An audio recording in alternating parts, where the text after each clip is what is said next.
ನಮಸ್ಕಾರ ಗೆಳೆಯರೇ. ಇವತ್ತಿನ ಟಾಪಿಕ್ ಬಂದು ಮೇಲ್ಗಡೆ ಕಾಣಿಸ್ತಾ ಇರ್ಬೋದು ನಿಮಗೆ ರೆಡ್ ಸಿಂಬಲ್ ಇರೋದು. ಈ ಥರ ಬಂದರೆ ಅದು ಹ್ಯಾಕ್ ಆಗೈತಾ ಮೊಬೈಲು ಇಲ್ವಾ, ಇದನ್ನ ಯಾವ ಥರ ರಿಮೂವ್ ಮಾಡೋದು, ಇದು ಯಾವ ಥರ ಚೆಕ್ ಮಾಡ್ಕೊಳ್ಳೋದು ಹ್ಯಾಕ್ ಆಗಿದೆ ಇಲ್ವಾ ಅಂತ ತಿಳಿಸ್ಕೊಡ್ತೀನಿ, ಬನ್ನಿ ಗೆಳೆಯರೇ.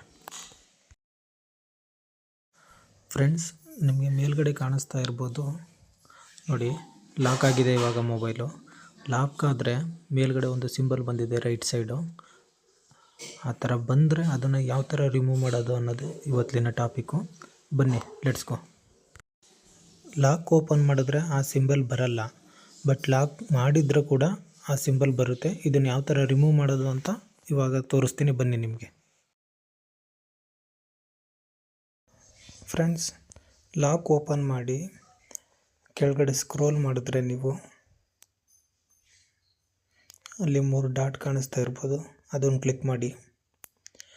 ಆ 3 ಡಾಟ್ಸಾಗಿ ಕ್ಲಿಕ್ ಮಾಡಿದ್ರೆ ಸೆಲೆಕ್ಟ್ ಯೂಸರ್ ಅಂತ ಒಂದು ಆಪ್ಷನ್ ಇದೆ. ಅದು ಸೆಲೆಕ್ಟ್ ಯೂಸರ್ ಮೇಲೆ ಕ್ಲಿಕ್ ಮಾಡಿ. ಇಲ್ಲಿ ಓನರು, ಗೆಸ್ಟು, ಆ್ಯಡ್ ಯೂಸರ್ ಅಂತ ಐತೆ. ಅದ್ರ ಕೆಳಗಡೆ ಯೂಸರ್ ಸೆಟಪ್ ಅಂತ ಐತೆ ನೋಡಿ, 2ನೇ ಆಪ್ಷನು. ಅದನ್ನು ಕ್ಲಿಕ್ ಮಾಡಿದ್ರೆ ಇಲ್ಲಿ ಬಂದು ಯೂಸರ್ ಅಂತ ಇದೆಯಲ್ಲ, ಇದನ್ನು ಆಫ್ ಮಾಡಬೇಕು. ಅದನ್ನು ಆಫ್ ಮಾಡಿ ಬ್ಯಾಕ್ ಬನ್ನಿ ಫ್ರೆಂಡ್ಸ್. ಇವಾಗ ಆ ಸಿಂಬಲ್ ಏನಿದೆ ಆ ಸಿಂಬಲ್ಲು ನಿಮಗೆ ಬರಲ್ಲ. ಇದು ಯಾವುದೇ ರೀತಿಯಾದ ಹ್ಯಾಕ್ ಆಗೋದಲ್ಲಿ ಇನ್ನೊಂದಲ್ಲಿ ಯಾವುದೂ ಇಲ್ಲ ಫ್ರೆಂಡ್ಸ್, ಎದುರು ಅವಶ್ಯಕತೆ ಇಲ್ಲ ಇದಕ್ಕೆ. ನೋಡಿ, ಇವಾಗ ಲಾಕ್ ಆದರೂ ಕೂಡ ಆ ಸಿಂಬಲ್ ಬರ್ತಾ ಇಲ್ಲ.